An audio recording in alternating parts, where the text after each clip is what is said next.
Today we're honored to have our dear respected guest, a dearly beloved Shaykh, Javed Khan, who has different aliases, also known as Zain Khan, and I'm sure he's got a few other aliases. But before we start taking any questions, if any questions come through, Afan Javed, can you just say something, because I've got my daughter who's phoning through right now, so I just need to get rid of it. To get rid of it for a second. Just 1 minute.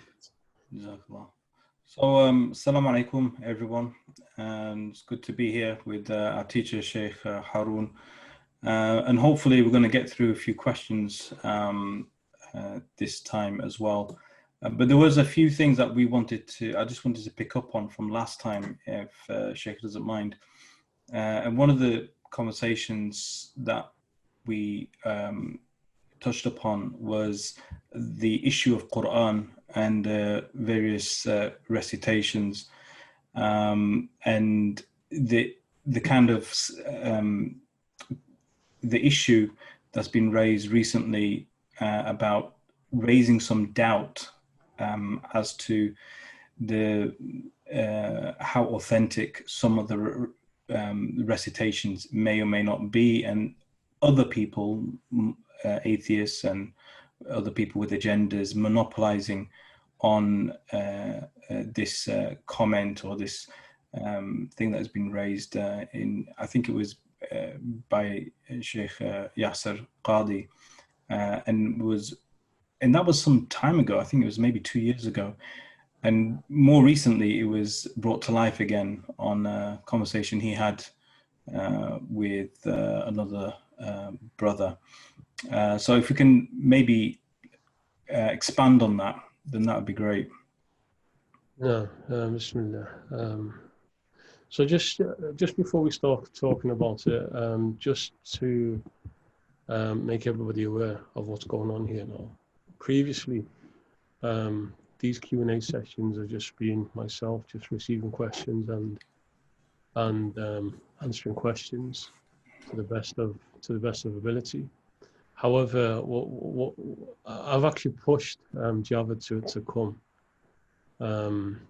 because I felt that his input would be useful and just add a bit to the conversation.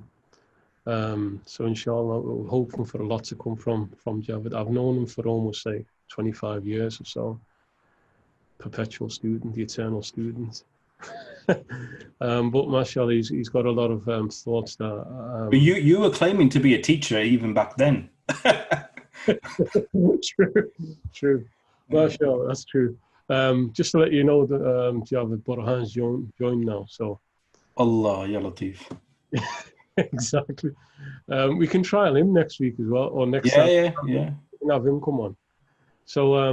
So this is going to be, it's still going to be a Q&A, but at the same time, it's always good to hear additional points of view. Allahumma salli alayhi. So the first issue that Javed's raised here is something that needs a lot of discussion. And I've mentioned this before, and unfortunately I've not got around to doing it. It should be a priority about perhaps releasing some, not lectures, not complete lectures, but just some videos about different aspects to do with the Quran, because this is one of the areas that is currently being attacked, and part of the attack is because of a weakness within the Muslim scholarship in the West to address that issue.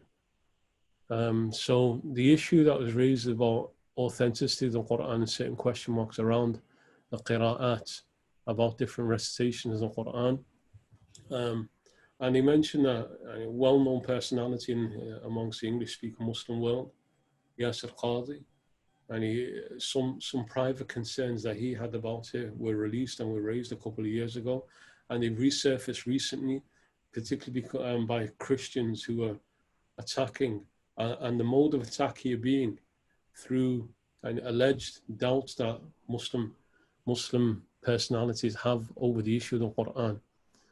And whether you agree with him or not, whether you even agree with his mashrab or not, whether you even agree with his viewpoints and his perspective to religion generally, what must be accepted is that he has a massive following.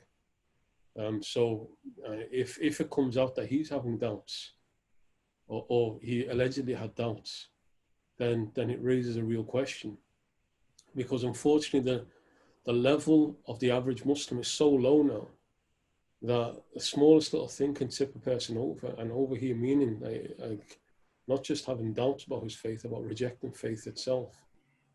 So in light of that, there are certain key points around the Quran that must be known. One is the concept of tawatur al-Quran, the concept of the absolute authenticity of the Quran being based on large transmissions of the Quran through every single generation. And with that in mind, even if somebody like Yasir Qadi has made a point that he has some issues about certain qira'at, certain recitations of Quran, one individual appearing, raising a question mark about one point, in no way does that lessen or demean in any way the authenticity of the Quran. Individuals having problems. If you saw a large body of scholarship raising issues and saying, "Oh, there's a problem here, then we'd have a reason to look at it. But from the very first generation, there was never an issue about the transmission of the Quran. That was never an issue that was raised. So suddenly, for it to become an issue now raises questions that perhaps he's failed to understand something about it, that perhaps there's a problem in his understanding. So as a rule, and I'm going to share this point, Dr. Ojawad, he attends some tafsir classes that we have. And it was a point that was going to be mentioned in that class, and tomorrow, inshallah, when we have that class, it will be mentioned. We're studying a verse in Surah Ali Imran where a very similar issue comes in. But what I wanted to share about that is the response of the Imams of the Quran to that, like how they dealt with it, instead of starting raising question marks. Like, for example, we're looking at a verse in Surah Ali Imran, verse 81. وَإِذَا أَخَذَ اللَّهُ مِيثَاقَ النَّبِيِّينَ. And when Allah subhanahu wa ta'ala took a covenant with the prophets, Imam al-Tabari and others, they mention that Ubay ibn Ka'b and Abdullah ibn Mas'ud, and these are amongst Ajilla A'immat al-Quran, these are amongst the greatest Imams of Quran from the Sahaba. They read this as وَإِذْ أَخَذَ اللَّهُ مِيثَاقَ الَّذِينَ أُوتُوا الْكِتَابَ. When Allah took a covenant with those who received the book. And it's also recorded in their personal copies of the Quran as such that, and this is the point which potentially, I'm sharing it here, but some may even it may even cast some doubt in some people's minds. But the response is significant here. Mujahid, the students say that Aisha Imam al-Tabi'een, he says, هَكَذَا هُوَ الْقُرْآن. He says, that's how the Quran is. With that, الَّذِينَ أُوتُوا الْكِتَابِ, with that version of it. He said, that's the Quran, and the wording an-Nabiyyin, which every single transmission of Quran has within it, it's mutawatir. He said that's a mistake that came in from scribe of the Quran. That's alleged to be said by Mujahid. The answer here in tafsir of Abu Hayyan al-Andalusi, he says, first, he said that transmission or that claim from Mujahid is not confirmed from any reliable transmitter. And what is confirmed is that he read it as a Nabiyyin. And those who took from him, like Abdullah ibn Kathir, the Imam of Mecca, that's how he read it. That's the confirmed transmission of the Quran. And then Abu Hayyan al-Andalusi says, even if that transmission from Mujahid is correct, he said it's rejected. Why? He says, بِإِجْمَاعَ الصَّحَابَةِ عَلَى مُصْحَفِ عُثْمَانَ. Because there's a complete unanimous agreement of the Sahaba that the recording that came in the copy of Sayyidina Uthman, that's the standard. That's the standard. Nothing else is a standard. So even if there's individual reports saying that Mujahid rejected a word in the Quran, we're going to reject that statement. We're not going to start saying that cast doubt upon the Quran. We're going to reject that statement because we have the overwhelming body of the Quran being absolutely authentic, coming from Sayyidina Uthman, coming from the large number of transmissions. So if somebody now comes and says there's an issue with this qira'ah and so on, you say, after analyzing it, we're going to look at it, but it has to match up with the qira'at mutawatira. We have principles. We don't accept and reject based on individual reports. We base it on the overwhelming body of transmission. We don't make the basis of acceptance and rejection weak reports, individual reports. We'll happily reject that. And there's absolutely no issue whatsoever with that. And with that, then we have Thubut al-Quran. So when somebody starts coming and say, yes, Al-Qadi said this about personal, I will happily reject Yasir Qadi. I've got no problem whatsoever saying that he's the issue. And if he's got some doubts about it, then nobody should start shaking. Because, and with all due respect, he's not even an authority on the Quran. When did he become an authority that people's faith is now dependent upon one individual? He's not an authority. I think the other thing that is worth noting is the fact that people who have been researching the Quran, but not necessarily from the Muslim tradition, have been trying to maybe bring something against the Quran for centuries. And it's strange that how it's only coming out now when people are very weak in their understanding of Quran. Because before, people were a bit stronger and they were not going to accept, these claims. But I was going to bring something else in. It's like not. Sorry, just on that point, I accept completely. Such attacks, whether it's from the enemies, from the adversary, from opponents of Islam and of the tradition, has always been there. From the very time of the Messenger, it's always been there. But as you rightly mentioned, it's the confidence and the faith that they had that a criticism comes. It doesn't start shaking people to the very core of their faith.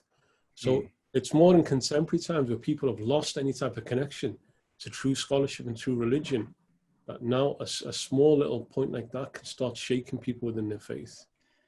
Do you think that, I mean, on a slightly separate issue, that people's lack of familiarity with the various recitations is also, it sort of feeds into it, because they're at the moment you just hear what you hear, you're familiar with what you're familiar, and you sort of have a vague notion that there's other ways of reciting. But when they actually hear some of the recitations, you should see the expression of some people's faces. I mean, I remember recently I was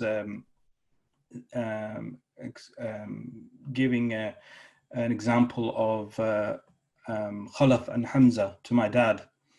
And you could see this expression on his face. It was very strange, because it's so different to what you expect. And we grow up thinking, oh, no, it's all the same. It's all exactly the same. But we've isolated ourselves to Hafs and maybe a little bit of Warsh. Question here, and this is more from Husnain and from Burhan. Are you sure you were reading it properly? Or was you mashing up the reading yourself?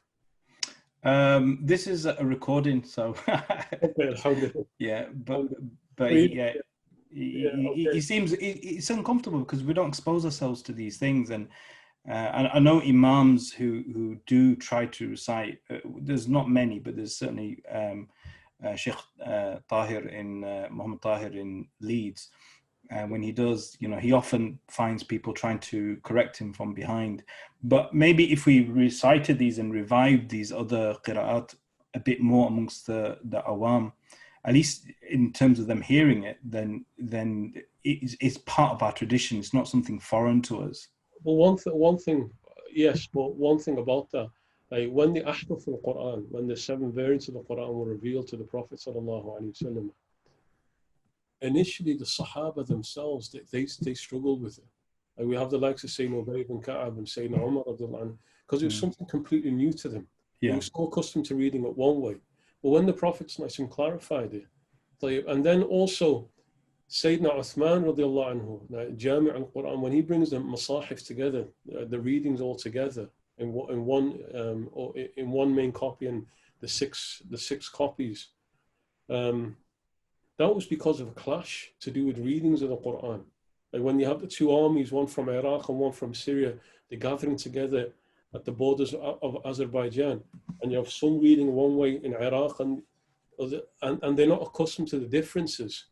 That causes a problem now.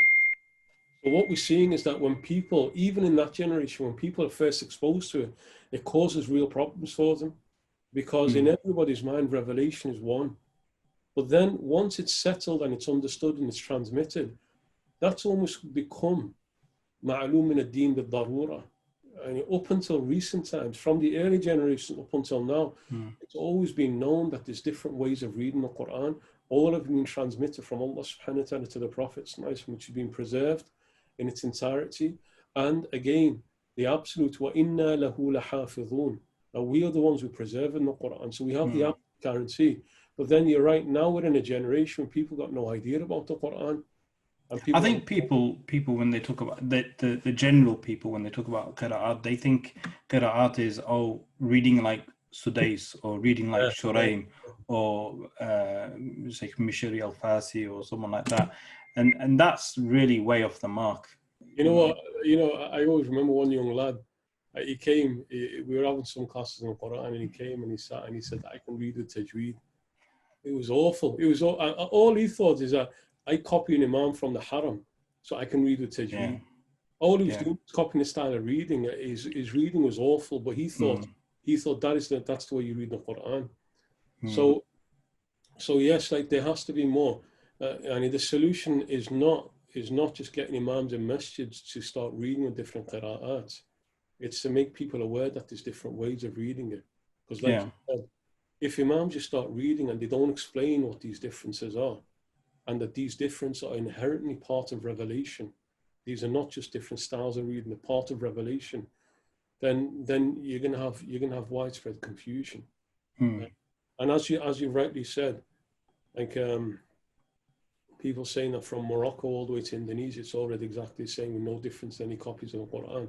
But when you go to Morocco and open a mushaf there that's written according to Warsh, you will see differences. You will see differences. So people just need to be made aware that there are genuine differences in the Quran. Can we just deal with one quick question before we continue? Because Muhammad Isa Nawaz is now making me a little bit scared because he goes, "Are we allowed to leave windows open at night, or does that allow Shaytan inside?" Because I leave my windows open. You shouldn't do that. It's not a Maghrib time. You shouldn't do that. The Prophet spoke about that. Yeah. I'm not going to. We're actually studying in classes now Surah Al-Falaq, وَمِن شَرِّ غَاسِقٍ إِذَا وَقَبَ, from the evil of a darkness when it spreads. Part of that is that just as Maghrib sets in, as Maghrib comes in, the Prophet told us that Shayateen spread around at that point. Devils spread around. And so the Prophet told us to close our doors and close our windows and not to let children to go out at that time because it affects them. So people should be careful about that because children are the ones who are most susceptible to being affected by devils. And when you look at how a lot of kids now behave, like when children are full of rage, that's part of the reason that we're so comfortable with having windows open and doors open and kids wandering around at night time. Because we understanding the ghaib of the unseen other than from the Prophet, he told us like, what I was taught by one of our teachers, that's only a brief period of time. It doesn't mean that you cannot open your windows or doors at night at all. Just a brief period of time around Maghrib. Then after that, then there's no harm. Right. Just kind of related to Shaytan and Jinn and possession and stuff. One of the teachers mentioned that covering the head, one of the benefits of covering the head is that that's where the jinns sort of enter to possess people, from the crown of the head. Is that something that you've heard? Yeah. But Imam Hussein is raising questions as to why. No, actually, no, that's not a question about no hat. It's more about. Yeah, I know. Although he turns up to class with no hat on either, so I don't know what he's talking about. Sometimes he turns up with a tracksuit on. Yeah. That's mentioned. Particularly about going to the bathroom. That when you go to the bathroom, part of the wisdom behind covering your head, which is a recommended practice, is because Shaytan does enter from there. So the likelihood of waswasa increases if you're always going to the toilet with your head uncovered. Allahu Akbar. There seem to be some people just more susceptible, right, to jinns than other people. Is that the case? Yeah, but that's more about faith. Yeah. If what you're referring to is just a general point that people are more more weaker in their nature. Some are just weaker in their nature and maybe more affected. Perhaps, but ultimately it does come down to certain issues to do with faith of that person. One of the most powerful protection from evil in all its different forms is the strength of faith that a person has. Allahu Akbar. Can I answer Burhan's question? Do you think Minamino should stay or go next season? Why? Burhan, you have no clue. Like, this guy goes to watch the game. He's bought him. He knows full well that Klopp, he eases players in. He gives him time to get used to it. He's building the squad as well. So why would he just buy him and then 6 months later just get rid of him? Like, Burhan, you make no sense whatsoever, not in religion nor in football. Go on. Okay, let's deal with this. Is a big one, and it's about the sort of difficulties of living with in-laws. So this question is obviously developing some depression due to living with in-laws, and so what do they do? Do they get their own place, or with their own money? Because it's a tough situation, especially particularly if the husband can't immediately provide them accommodation. Javad, this is one of the reasons why I wanted you to be on here, because I want to hear your perspective on a question like this. I want to hear your perspective. There's a right and a wrong. The question is already depressed. I know that. I don't want to add to anyone's difficulties with my advice. It's kind of difficult to answer, I guess, because until you know the individuals, I'm not asking to know, but until you actually know the individuals involved, the families involved, and how they might react to something, it's really difficult to give any specific advice. Because I know some families, if a lady wanted to just get her own apartment just so she can breathe for a second, right? Now she probably thinks that, hey, I'm not troubling anyone. I'm using my own money and I'm being considerate, and she is from a perspective. But some families might get them more upset and more riled up just because they're doing something by themselves. Shock, horror. So it's difficult. I don't know. What advice do you give people? Your first point's right. It's a general question. Although there's some specific details, it's a general question, and you have to be very cautious about giving specific advice in a case like this. So this sister here, maybe you send an email and then we can have more of a specific chat. But as a general thing, and say, it depends on the family dynamics here. Like what's the husband's, what is he actually able to do? Because for some, the husband is not in a situation where he can move out. Either he can't afford it, as in this case, or because of pressure from the parents, he's not able to do so. And he himself may want just to live with his parents as well as his wife. Yeah. So that's one possibility that needs to be looked at. And then when the sisters say major depression, like, is there no way? It needs looking at, that sister needs to look at her situation to see that is she not able to overcome whatever the issues are there. Bearing in mind that ultimately, and it's something that we've lost, both religiously as well as like as a society of Muslims and human beings, that your in-laws are your second parents. And it's a very important concept, which is lost amongst people now. وَهُوَ الَّذِي خَلَقَ مِنَ الْمَاءِ فَجَعَلَهُ نَسَبًا وَصِهْرًا.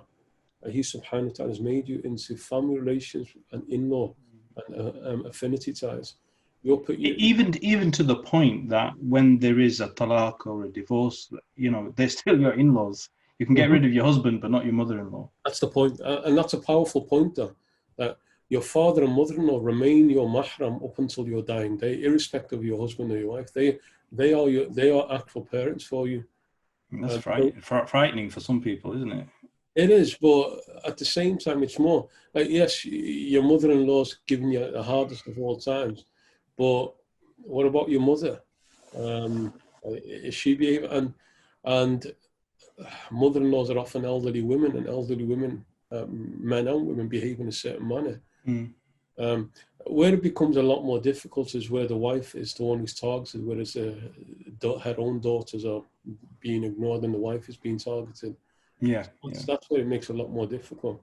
So Allah, and there's no one answer. it's the other thing that can happen sometimes in these situations is whatever move you make, particularly if you manage to get your own place, is with your own money, is sometimes that can trigger something in the husband, like he's being undermined. Either the family might suggest that or make a point of that, or he might inside himself feel like, oh, I can't provide for my wife, so she's providing for herself. And sometimes, even if he doesn't express it, he might feel quite, devastated in a way by things. So it all depends on individuals. If my wife wanted to spend her money to do stuff, I'm like, yeah, go for it. but other people, they may feel it's a statement upon their manhood or things. Yeah. So to the sister that can't be given a clear answer because it's a very specific situation. So if you want to perhaps email in, send a message in somewhere or other, you're welcome. Yeah. To do so. Jav, where's your Doritos? Well, I don't think Doritos was ideal. I've got snacks because, as you know, fiqh makes me hungry. Right? So, and I thought if it gets really heavy, I got the Snickers, the duo, right? Mm-hmm. Because this is looks like it's going to be a heavy session. So, okay. Let me test you on a bit of fiqh then, if you don't mind. Maghrib's virtually come in. Yeah. Okay to go until 10 o'clock, bearing in mind Isha's still very late. Yeah. Or is it not discouraged to delay? Is the obligation of learning and dealing with it more important than praying Maghrib as soon as it comes in? What's your thought? I don't have an opinion. I just know what my teachers have said, and at least two of them have said that when it comes to sacred knowledge, I said that just for you. Then that's then it's okay to continue that, because that takes a priority over praying on the exact start time. But we can take a break, because then we can just feel a bit freer. What do you think? A few more minutes. Let's just go more and then. Okay, so key issues again. For everybody like Aman and anybody else is there, you can clearly see champions 1920, and you can see Anfield behind Dr. Javed. So I just want to bring Asif, you two as well, bring happiness into your heart. So because of that, right, dyeing hair. What's the deal with that? And is it different for men and women? Yes, it is. A woman. Let's deal with the women first, right? You okay with that? Women first. Yeah. For a woman's allowed to dye her hair any color she wants. However, just to qualify that, because of the times we're in, provided she covers her head. If she's not covering her head, then it doesn't really matter. If she's just dolling herself up any way she wants, then asking the question, can I dye my hair or not, is an irrelevant question, because the first question is should I be uncovering my head or not? That's an absolute obligation. There's not a shadow of doubt about that. So is a woman allowed to dye her hair any color she wants, provided that that's only shown to her husband, other women, and mahram males in that situation. The beauty of a woman should not be for all. وَلَا تَبَرَّجْنَ تَبَرُّجَ الْجَاهِلِيَّةِ الْأُولَى. Allah subhanahu wa ta'ala says she should not display her beauty in the way of the first age of ignorance. And the first age of ignorance means that there's an age of ignorance that will come, which is what we're living in right now, where it's all about women displaying their beauty. So in terms of women, yes, provided it's not exposed to everybody to see. For men, only in the colours that the Prophet's used, which is henna. It's makruh for men to dye their hair, and particularly black. But if they want to dye it like a colour of henna, which is like a reddish or a brown colour, then that's actually sunnah to do and something I need to do. Me and you, Dr. Sam. Yeah, well, I've started a little bit here. Can you not see? Yeah, you have actually, yeah. But I heard it's mustahab. Is that right? Sorry? Is it mustahab? It's mustahab to do that, yeah. Yeah. It's recommended to dye white hairs with henna with a reddish or a brown colour, yeah. Yeah, okay. And what else? Yeah. What about weird colors? You know, like for instance, pink. I'm talking about women, for instance. Like, yeah, and generally speaking, it's. I'm just throwing it out there. You know, strange colors, like not colors that you'd normally find on hair. Blue, pink. I know people do it. I don't know Muslim people who do it, but in principle, there's nothing. There's no prohibition for that. Just one not connected question. Well, not connected at all, really. But funky hijabs, like you know, very eye-catching colors or styles. No. That they would no, they wouldn't be acceptable. It wouldn't be acceptable. I'm just worried about saying categorically haram. Is it categorically haram? But definitely wouldn't be acceptable for a woman to do that. The purpose of the hijab is to cover her beauty so that she doesn't become an attraction for others, and that's just drawing attraction to herself. So that's not the point of hijab. Allahu A'lam. Credit cards. That's a common question. Yeah. Right? Presumably because people are concerned about the interest. I'm assuming. That. That's the issue. That's we're on a public forum, so I have to be careful how to answer. But that's a Dar al-Harb question. Yeah. Because in principle, it's forbidden according to all. On the basis, even if you were to avoid falling into interest by making sure that you pay and you don't fall into every month you make sure you pay. But just a mere possibility that you're going into and you've entered into a contract that's tied into interest, that would make it haram. But because we are where we are, there is some scope, there's some leeway there.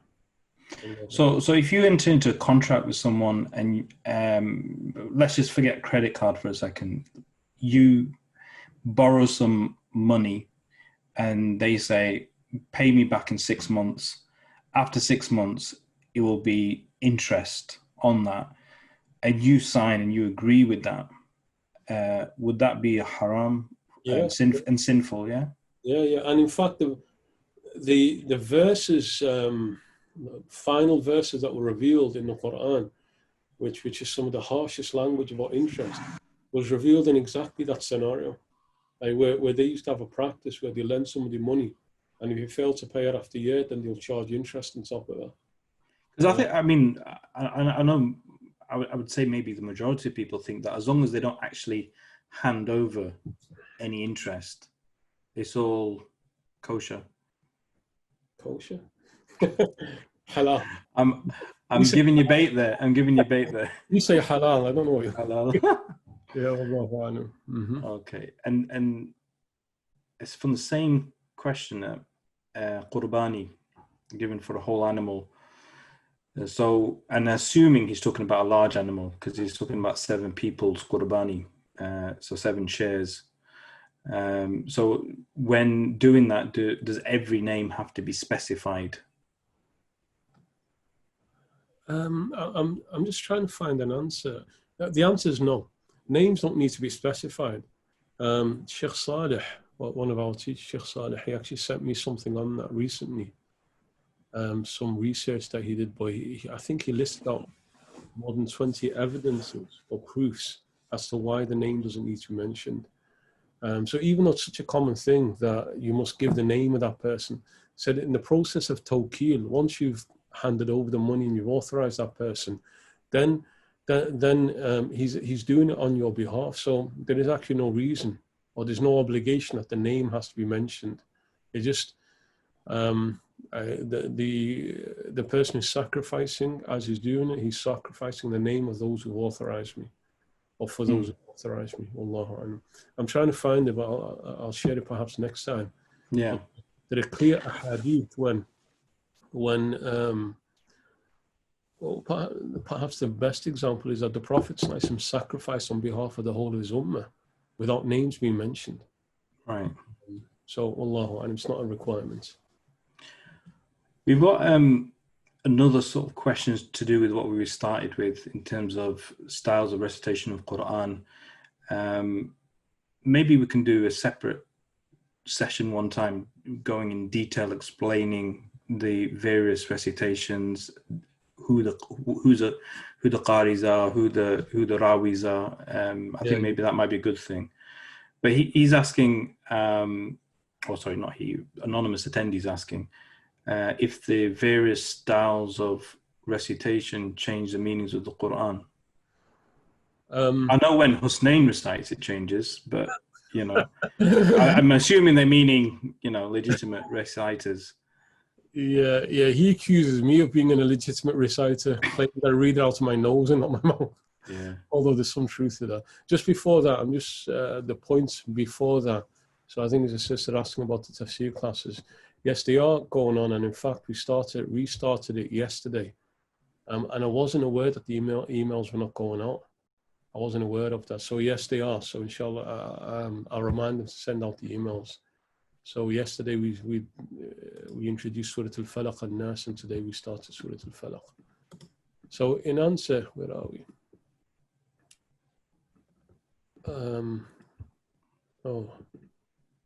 Yeah, so in terms of qira'at, different readings, does it alter the meanings of the Quran? In most cases, it doesn't. There are one or two examples where it does. But the issue with that is that, and so what? So what if it does? All it means is that this one word has been revealed in two different ways to give two different meanings. So what if it changes? If Allah wants to reveal one word in two different ways to give two different meanings, then so be it. So in a sense, all meanings apply. All the meanings that you get from it are part of revelation, right? It's a revelation, absolutely, yeah. So if it's the same word, but meaning the same thing, or meaning two different things, what's the problem with that? Right. And I'm not raising that against the person who's asked that. It may just be a general question, but often that's raised as a concern. Like, so that's why I'm asking it. What's the problem if it is? If the question just asking as a general point, the view of most of the scholars in the Quran is that no, it's different dialects, different language, like kasuf al-ahn al-manfush, kasuf al-manfush. So the word wool, according to, I think, Lugha Quraysh, language of Quraysh is ahn, and other dialects is suf. So it's the same word, but in two different dialects. But there are one or two examples in the Quran. Fattaharna or fattaharna, fathurna. Where for the Hanafis, they base two different rules upon the two different words that are revealed. So the shape, like, I mean, for people who are kind of familiar with Arabic, the actual sort of shape, if you erase the dots and the zabar and the zez, if you erase all of that, the actual shapes are the same, right? They don't change. No. Or do you get changes in them? When we were studying Tafsir al-Nasafi with Shaykh Samar al-Nas, I think got up to Surah Yasin. Like Imam al-Nasafi, in his tafsir, he points out particular words where there's difference in the written copies in the Masahif. All right, okay. And I forgot, it's between 20 to 30 where they can't reconcile. Like one example, wassa biha Ibrahim wa awsa, wassa awsa. Right. The meaning's the same, but it's written differently. And so that also the fallacy of there's absolutely no difference in the written copies of Quran from Morocco to Indonesia. There is. Like there's about 20 odd words where it's actually written differently. But again, my question, so what? Yeah, it's all revealed. That all these differences are part of revelation. All revelation. So what's the problem? Yeah. Okay, so Khilafah. I want you to answer that. This is for Burhan. This is his. Oh yeah, the expert. Yeah. Yeah. Sorry, you were an ex Hizbi, weren't you? Me? Yeah. No. I'm sure you've done the rounds as well. Me and Burhan have done the rounds. No. I wasn't as loose as you guys. Yeah. So the importance, there are definitely people in around the globe. It's not just a phenomenon of the UK who are sort of pushing for the re-establishment of the Khilafah. In terms, is it a priority for Muslims? And if it is, what do we do about it? You answer that, please. What's your thoughts on it? I don't think we're ready for any kind of leadership at the moment. I think the thing that I've noticed in the years that I've been hanging around so various movements and efforts, and the intentions of most of the people are pure, but you realize that we say that we want great Muslim leaders, we want Salahuddin Ayyubi, we want like the first four caliphs, but what I've come to the conclusion is that our problem is not leadership, our problem is poor followers, right? And Sayyidina Ali, I think he said the same thing when he was questioned why there's so many problems under his rule when things were quite peachy and rosy under Sayyidina Umar and Sayyidina Abu Bakr. And he says, well, he had followers like me, and I've got followers like you. Do you know what? I think that's one of the put downs ever. No. But the thing is, if he's having problems with those kind of guys, imagine the problems we have in here. I just can't see how you can't get it. You can't run a mosque properly because people can't toe the line. You can't run an institution properly. And just to add to that, like the absurdity of the Arab Spring. But what came after it? You got rid of the leaders. Like now, Egyptians are pining for Hosni Mubarak. Now Iraqis are now they see like Saddam in a completely different light. Yeah. Like, despite all of the brutal oppression, what came after is far worse. So just getting rid of leadership doesn't change. I think I told you this before. Once when I was at university, we had a kind of weekend intensive, and one of the sheikh who was present there overheard me saying, I hope to see the day, when King so and so dies or is overthrown.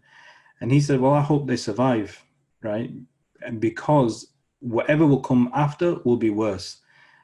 And then that made me think, and ever since then, that's all I've ever seen.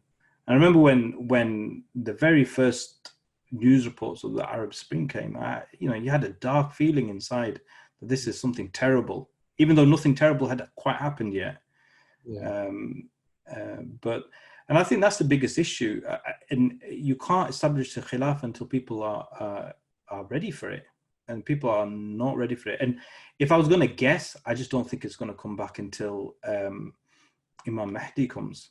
And Imam Mahdi is not going to just stand there and people give allegiance to him. He's going to take power, from the Muslims. When the Arab Spring started, I went to the barbers, and he was a Palestinian, and I was having an argument with him about it, saying it's awful, for the reasons you said, and his thing was, doesn't matter what comes. It's just the fact that we have a voice, just the fact that we've been oppressed, and our voice has not been allowed to be spoken.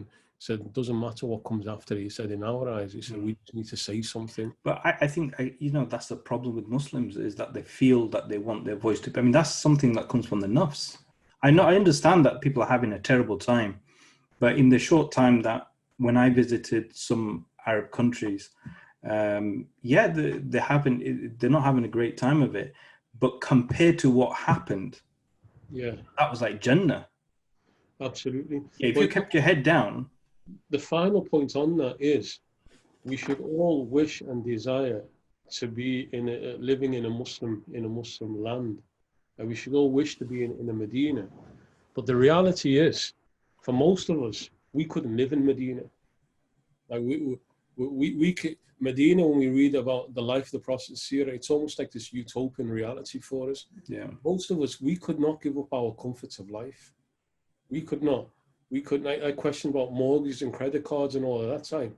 Like that's completely pole opposite of Medina, the Prophet. And we're comfortable with all of this. We just want a fatwa just to make lawful what's actually haram. We're comfortable with all of this. Medina, the Prophet is a very different reality. Like people talking about hudud, like capital punishment. People are getting their hands cut off. People are getting stoned to death in there. And we're seeing this as brutal punishments. That's the reality of the Medina of the Prophet. So, Allahu people aren't ready for, but at the same time, we should never be content to live in states of kufr. We should never be content. We should always wish for that. But there needs to be some real change before Allah will grant that to people. Just one final question before we take a quick break for Maghrib. MashaAllah. I hope this is the Samiullah that I know. Yeah, it is. It is him. Yeah. So he's asked in. No. You have to now read this in Arabic, and I'm going to have to answer. Yeah. He goes, what, do you want me to do it in his Yorkshire accent? Yeah, it is Arabic. Is actually. It goes, Assalamu alaikum ya ustad. Oh, sorry, ustad. Ya ustadi al-kareem. Oh, mashallah. أرجو أنك بخير. هل يجوز أكل في المطعم التي يملكها الشيعة? Yeah, that's so like, yeah. So he's saying he's asked that before. So I wonder, he's asked it before, and I'm sure it got answered before. So I don't know why he keeps on coming back to it. Did you answer it before? I can't I don't remember. know if he asked it. I've answered this recently. In fact, no, it was asked in a Michael Madrasa class. We had a discussion there about that. Just a quick answer to that. Are we allowed to eat at restaurants that are owned by Shia? In principle, yes. In principle, yes. Even if a Shi'i was to sacrifice, as long as he's not a kafir, he's a Muslim, then that's halal. But the practicality is that, provided you know that Shi'i is buying, the owner is buying meat from halal sources, then it's lawful. Then it's lawful. You could even eat in a restaurant that's owned by a non-Muslim, where you know for certain that the meat that's being provided is halal. So it's not about yamlikuha Shia. It's not about whether a Shi'i owns it or not. It's what's the meat. Is the meat that's being served the halal or not? Just quickly before we pause, Javed, that next one's for you.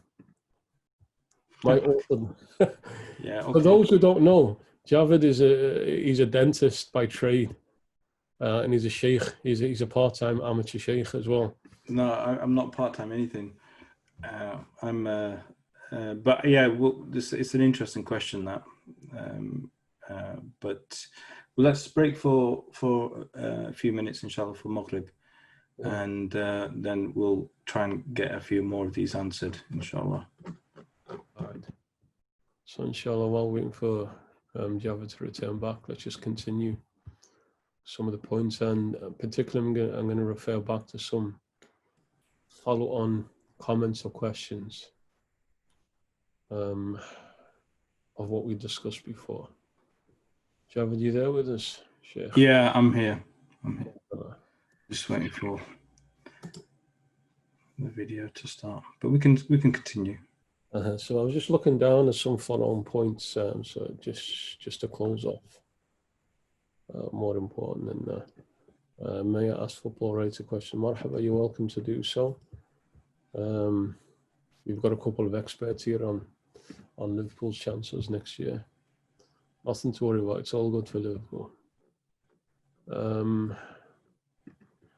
Isa knows regarding Quran and it's having stayed the same. Shaykh Ibrahim mentioned that we don't necessarily have all of the Quran today.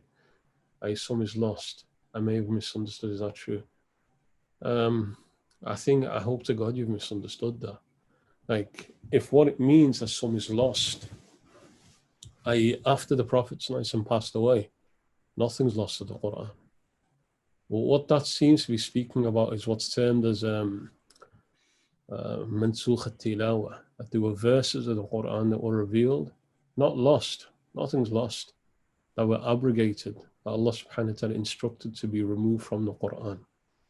And we know some of those verses that come in ahadith. So there were verses that were revealed temporarily.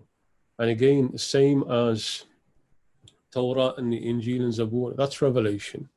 The entirety of it's no longer there. We don't have it. We don't have access to it. It doesn't cast any doubt upon that revelation at that time. And Allah subhanahu refers to that in the Quran. وَإِذَا بَدَّلْنَا آيَةً مَكَانَ آيَةً وَاللَّهُ أَعْلَمُ بِمَا يُنَزِّلُ قَالُوا إِنَّمَا أَنْتَ مُفْتَرٍ. When we replace a verse with another verse, and they're saying, and Allah knows best what He reveals, they say that you're inventing it. So that's part of, and the Quran's not lost. The knowledge about the Quran is lost in this ummah. That's the unfortunate thing. Wallahu a'lam. But inshallah, the suggestion from Javed, we'll do a couple of sessions where we just focus upon discussion on the Quran. Wallahu a'lam. Sorry, I'm blocking Klopp from being seen. I'm trying to make sure Klopp is seen. There he is. Wow. Shaykh, to see you is to see Klopp. MashaAllah. Yeah. Well, I don't know why some people claim that I look like Klopp. I don't know why people. Do you know who I think you sort of remind me of sometimes? Yeah. Suarez, believe it or not. Especially when he has a beard. There's something. Are you mad? I don't know. I don't know. Well, let's pick up on something else here. Okay, let's do some dentistry. No, leave that one because I think I'm going to have to look into that. And the person sent this. See, I knew you didn't trust me. I knew. No, I don't. No, I'm kidding. Although I don't trust you either, but I don't trust myself on that one. So I'm going to have to say I'm not on la adri for now. I don't know the answer. Yeah. So it depends. What's the particular issue with the jaw surgery there? Yeah. But I know this question has been sent in, has been emailed in. So inshallah, the questioner, after I look into it more, hopefully we'll be able to answer you, send an answer back. Okay, so we've got a few on mortgages. Yes, let's just talk about mortgages in general. So generally, these questions, if I can kind of amalgamate them together, standard mortgages, and nobody here that I can see has said that it's okay per se, but they're quoting the sort of opinion of some scholars and subcontinent scholars included, who consider. I think they've said permissible, but I think what they say, they don't really call it permissible, but they say it's a larura, right? It's a necessity. But then from that they say it's permissible. Yeah. And there's some who will extend it beyond that. Wallahu alam, wallahu alam. My standard take on that is that, like, forget the mufti. Forget the mufti at that point. Forget the scholar. Istafti qalbak, right? Like, can you answer Allah subhanahu wa ta'ala that it really was a necessity that I must own a house, and that renting is just dead money that I'm just throwing away? Like, when you're dealing with halal and haram, and one of the worst haram that's possible, you best have a watertight answer in front of Allah subhanahu wa ta'ala. And it's just across most of Europe, it's not considered a need that you must have own property. It's something particular about here in the UK. So Allahu alam, even though there are scholars and some renowned scholars who've held that view, most of the teachers that I've taken from, they completely reject that view. Allahu alam. And there's another one about Islamic mortgages. What's the deal with them? That's easier. the problem that most people have with them is that essentially what's happened, it's just a restructuring of the interest and converting it into rent, considering it to be rent. So then you enter into the shared ownership contract where you're buying out the rest of the property over a period of time. So, and what seems to be a problem with it is that all you're doing is just calling the interest rent. And the way that the banks work it is that they make the basing on rent allows them to change it according to the interest rates. But restructuring a contract, even though the essential outcome is the same, makes it lawful. I think this is sometimes we struggle with this. If I remember when we did mu'amalat in micro, sometimes it is the wording, isn't it? The difference between something that's totally halal and totally haram just down to the wording. is down to wording, as opposed to how how and what you pay. And as you said, that legal contracts first and foremost are based on wording. It's not about intent. It's not about intent. It's about the wording itself. Whereas when you look at worship, intention is central to everything. But legal, like financial contracts, marital contracts, and so on, it's the wording is central to everything. So I think that would be a useful one that we can revisit, maybe as a specialist session on the nuts and bolts of contracts and how they work, to give people an idea, maybe. Love the enthusiasm. Well, you know what? I'll tell you why. I'll tell you why straight up. That's one that I try and stay, even though people need to know the answers to that. But true scholar, like the term like alim, sheikh, and mufti is thrown around just like so easy, the cheapest thing going. Mufti come out of a madrasa after doing 2 years of an iftar. But they're actually high titles. They are. They just so freely. Like, you're a sheikh, I'm a sheikh. You're a mufti, I'm a mufti. But in my eyes, like for me personally, this is how I've seen it. Like somebody who's able to competently deal with financial matters, that's the mufti. That's the mufti. Because in order to do that, not only has he grasped the principles of Islamic finances, but also like Western capitalist finances, he must have a real grounding. And on something like that, I'm completely reliant upon the shiur that I refer to. I mean, we got to a state where I know one of my local mosques held a raffle. So Burhan's asking, he's trying to get some free treatment from me. Forget that. Another hair dye question. Any difference between permanent or semi-permanent hair dye on wudu? It's if it acts as a barrier, such that water's not touching it, water's not touching the hair, then it's a problem. If the dye itself fades in, such that it becomes just a colouring, then it's okay. But if there's a clear barrier where water can't touch the hair, then it would be forbidden. So it's not an issue of semi-permanent or permanent. The issue is that it has faded such that the color, the color of the hair has changed, or there's an actual physical barrier there. Okay. Now this is a nice one. I like this. What's the best way to instill love of the Quran in children and encourage them to do hifz then? Because it's a struggle. I mean, I look at my kids and I had this idea that they would become hafiz if they just do a little bit. But every child is so different. Even within my own kids, some have done more than others just because of the way they are. What's your recommendation for that? 2 things. Number 1, dua al-walidain. You as a father and mother just constantly make dua that Allah subhanahu puts the love of the Quran into their hearts.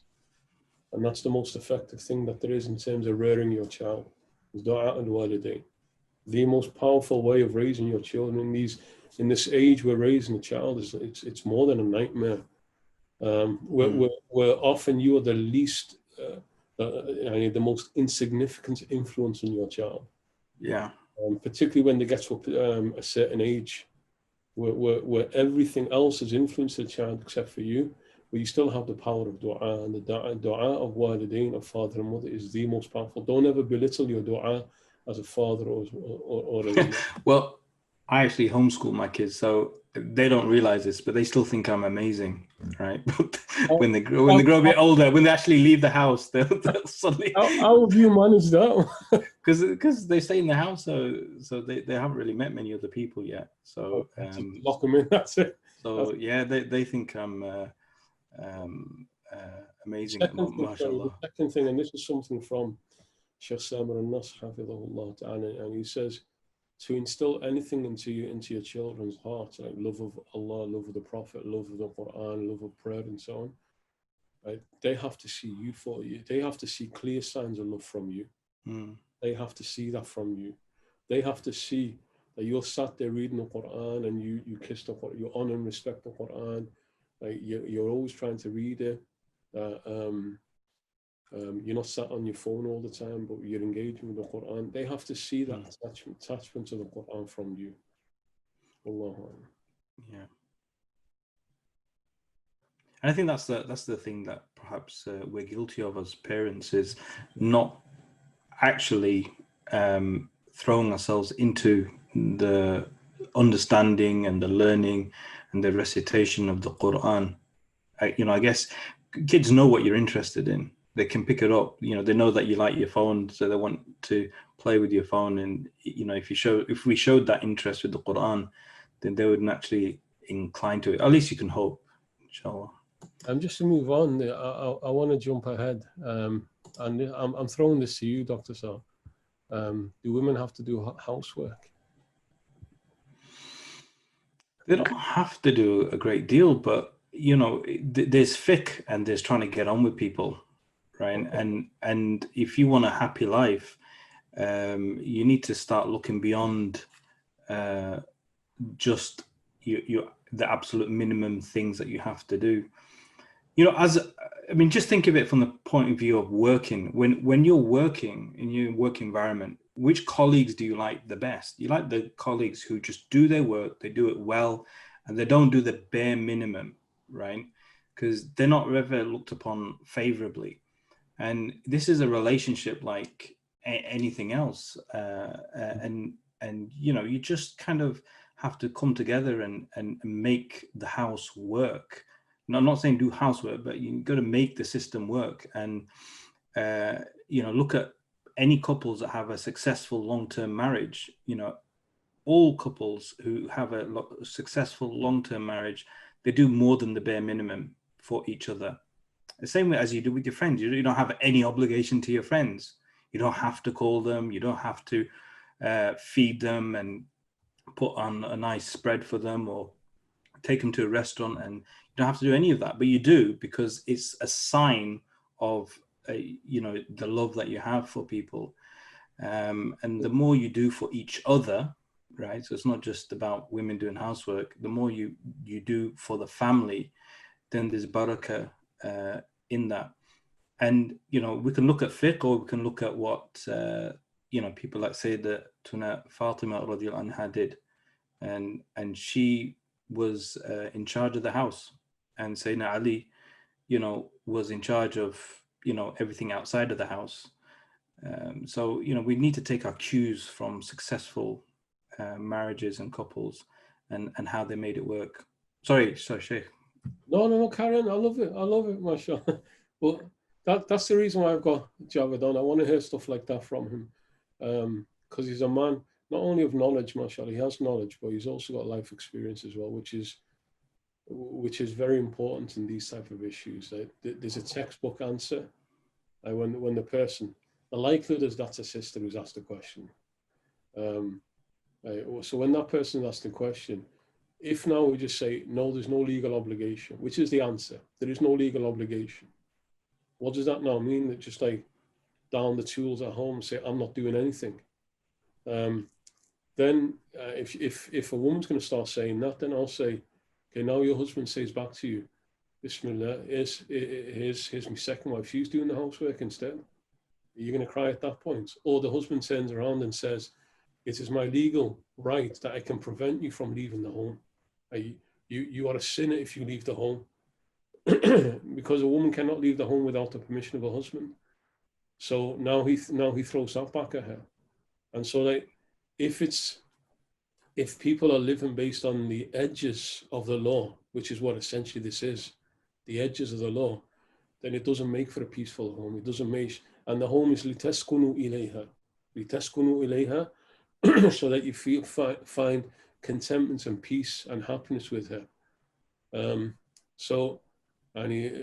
Javed made that point that the woman has a role, the husband has a role in a successful marriage, but then there's overlap. Like each one of you is fitting into a unit, into a system, to provide a peaceful home for your children.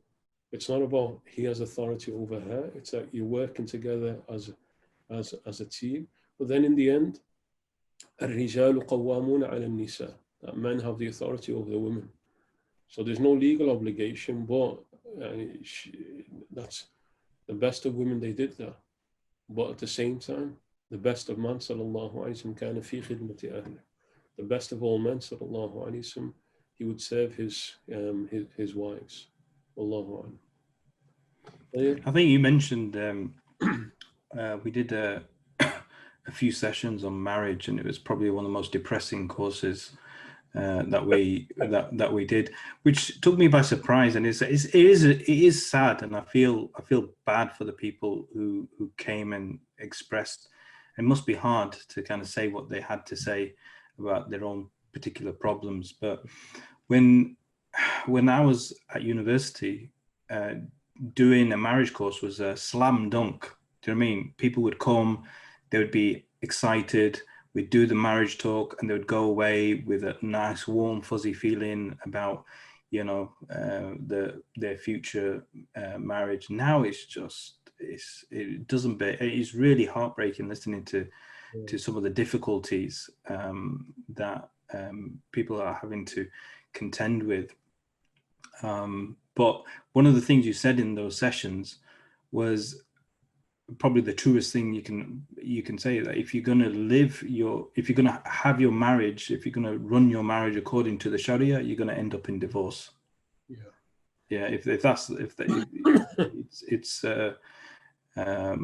And I know in terms of my employees, those people who do the bare minimum, they get sacked. Yeah, they don't last. Nobody wants those people around. That's a good analogy, that in terms of work. That's a very good analogy. I'll take that on board. Thaqib's been pestering me. He wants us to do that marriage course again, so we may have to. Yeah, keep me away from it. Yeah. Let's answer this question about birth. Let's look at that. And it's actually interesting because somebody asked that recently, and I got that answer checked. So a sister is due to give birth soon and will likely be given birth without her husband due to COVID and childcare. She wishes to perform the sunnah of adhan in the baby's ear. Is this permissible / recommended for her to do it herself? What are the options for the sunnah, as her husband will not be present at the birth and potentially for a few days afterwards? Yes, she can. Yes, she can. She can do the adhan. Here, this is not an adhan for calling people to prayer. That's where the voice is raised, and that's what she's not allowed to do. And that's particularly about prayer. This is just this is the blessings of the first word that the child hears, being Allahu Akbar. And she's not going to do it loud. There's no newborn baby. You're not going to go Allahu Akbar, Allahu Akbar. It's not going to be loud. It's going to be read quietly into the ear of the baby. So yes, it's fine for her that she does the adhan in the right ear and the iqamah in the left ear, and also not to forget the other sunnahs.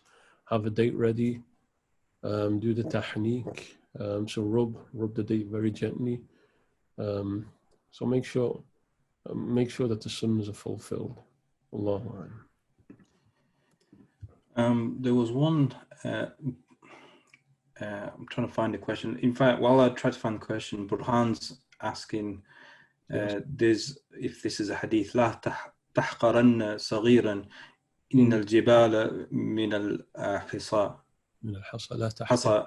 So So he's a don't muhaddith. belittle the young, No, even no, the mountains. no, not صغير. It's not young. It's small things. So, or don't belittle small things. And it's Even in the context of minor sins. It's the context of minor sins. yeah. All right. Okay. Yeah, that makes sense. Minor sins are small because a mountain is made up of pebbles. Yeah. Isn't there a poem or something that begins with similar? Yeah, there is a poem. Allah, I'm not aware of that as being a hadith, but it's Kalam al-Salihin. It's the Yeah. We did the fancy hijab thing, didn't we? But this is slightly different. This is about, some people, some cultural, in some areas they have a sort of cultural style with hijab, Central Asia, Kashmir, and they have things, tassels and various things sort of hanging off them. Is that permissible? Presumably, if everyone else is wearing them. Just a little thing on that. Ertugrul series has become a standard for the Ummah. That's almost become like a deal for people. So the sister, she's saying similar to the one shown in Ertugrul series. With complete, I've never watched. I haven't even watched one. Have you been watching those? No, I caught my mum and dad watching it, and I couldn't bear it. It was 5 minutes, and I was like, it was too much for me. I've never watched it. I've got no issue against it, but I've never watched it because I haven't got time to watch it. I haven't got patience for it. I mean, in a sense, it's nice that people are connecting to something that is ostensibly part of Islamic history, even if it's not accurate. No, you know what it is, and my take on that is that we're pining for an era where Muslims, that they had izzah, they had honor, and that's all it is. That we're just pining for that. Like that question before about Khilafah, that's what it is. Like we see where Muslims have power, where a man was a man, all that type of stuff. But the reason why I said that is that I raised that point. There is we shouldn't take that as a standard.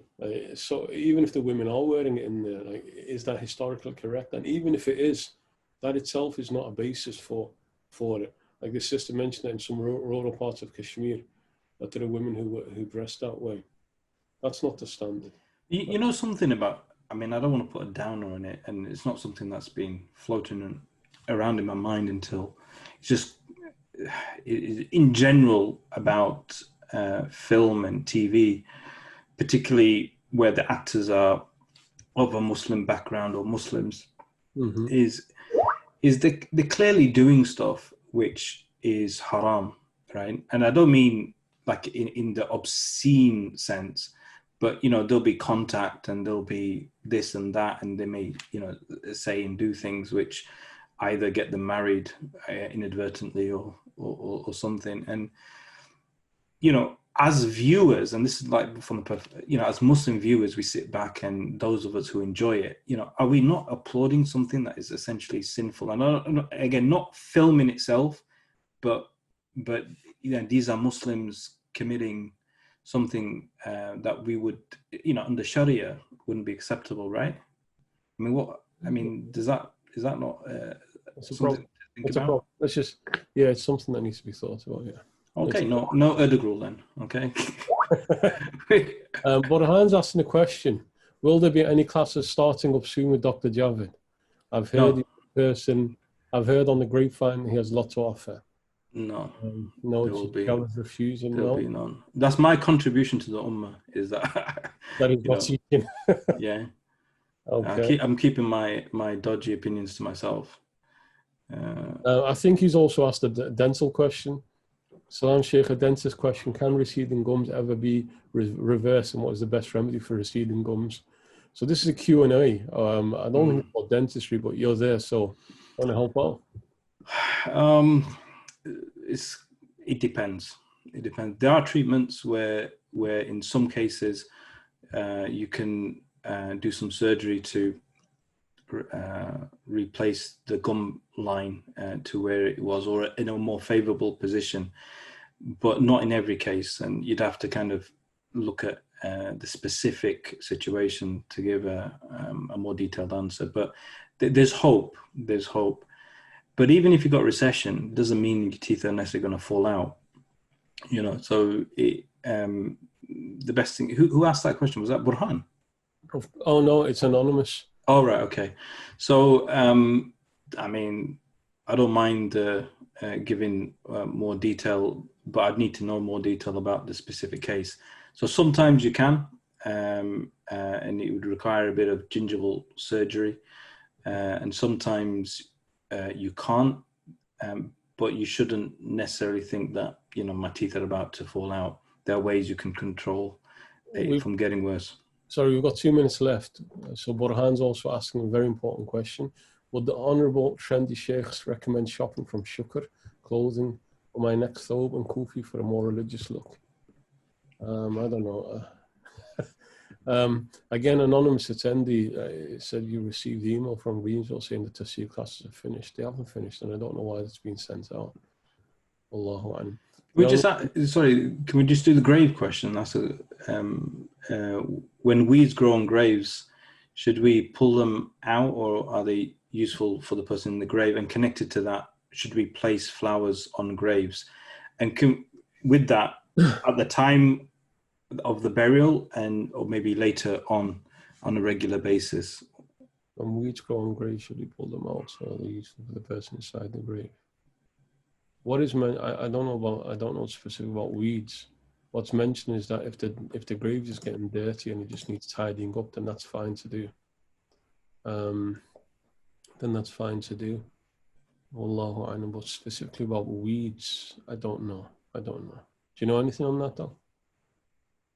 No, it's not. I mean, these are kind of, in a sense, I like these questions because it never even occurred to me to, because in a sense you're thinking I'm tidying up the grave.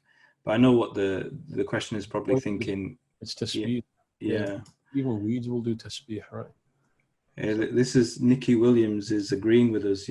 This, you know, when we're talking about Muslim lands and the situation there, they're saying that it's just made them more thankful for being here and from this community. It's a sad situation. Weeds and flowers and so on. So weeds, inshallah, is something I'll look into, but flowers to decorate graves is not from the Sunnah. Like to plant into the grave is Sunnah. And if it's flowers itself that are being planted in, then any type of growth that does tasbih. But the way it's decorated now, where you got like the names of the person and with all beautiful flowering around that, definitely not from the Sunnah. Allahu A'lam. So if you are going to place flowers on it, it shouldn't be with the intention of decorating the grave and beautifying the grave. It's more the intention of tasbih, or glorification, that the grave can hear. Is it wrong to be happy to live in the UK or America as opposed to a Muslim country? Be happy and content if you've got a good community of Muslims around you. Be happy and content with that if you've got a good community of Muslims around you. But then just generally to say it's better to live in non-Muslim lands because of how bad the Muslim lands are. And there is no Muslim land I can migrate to and I can settle where I can settle. It's not about the Muslim lands per se. It's more about being in a land where you're able to worship Allah subhanahu wa ta'ala and the desire to worship Allah subhanahu wa ta'ala. So, it sounds like a simple question, but it's complicated. I remember Sheikh Imam Zaid back in the day, was it 98 or 97? I can't remember which year he came to Birmingham. Somebody asked him about migration and things like that. And there's clearly a strong case for emigration to where, I don't know, don't ask me that, right? But there's a case for that. But he said something really interesting. He said, you know what, if you leave this country, the void you leave will only be filled with kufr. So he was point like, you know, you stand your ground, right? Because you're a Muslim, you're a believer. If you leave, it will only be filled with disbelief. So it was kind of it put an interesting slant on migration, and the sheer numbers of Muslims there are now. Does it make much of a difference? I don't know. I just want to close on the very last question at the bottom, which has been there from the beginning. From Brother Saraj, wa alaykum salam wa rahmatullah. Is Rasulullah sallallahu alaihi wasallam shafa'a for everyone, including people who commit major sins and those who may have deviance in parts of their aqidah? If a person who accepts the oneness of Allah and accepts Rasulullah sallallahu alaihi wasallam as the final messenger but has incorrect aqidah regarding Sahaba, for example, will Rasulullah sallallahu alaihi wasallam still intercede on that person's behalf? Major sins, yes. Major sins, yes. And we know that because of certain hadith, well known, where the Prophet sallallahu alaihi wasallam said, Shafa'ati li ahli al-kaba'ir min ummati. And my intercession is for people of major sins from my nation. Ahl al-bid'ah is a different question. And here we're talking about bid'ah ghayr mukaffira, deviancy that doesn't take a person out of the fold of Islam, who is still within the boundaries of Islam, even though they're out of Ahl Sunnah. Will the Prophet intercede for them? In truth, I don't know the answer to that. And from memory, Allah, I don't think so. I don't think so, even though they are believers. And the hadith that speaks about angels coming and snatching people away from the hold of the Prophet, the majority of the ulama and the Prophet asking them from my ummah, and he says, and they innovated after you. And the majority of the scholars of theology, the ulama of aqidah, say that's ahl ridda, that's apostates, that's those who denied Islam in its entirety. But there are some minorities who say that's mubtadi'een, that's deviance. Wallahu alam. So again, inshallah, look into that question. Right? Does the Prophet do shafa'at for ahl al-bid'ah from his ummah or not? I suspect not, but it needs looking at. But jazakumullah khairan everybody for joining us. Shukran jazeelan. Inshallah ta'ala.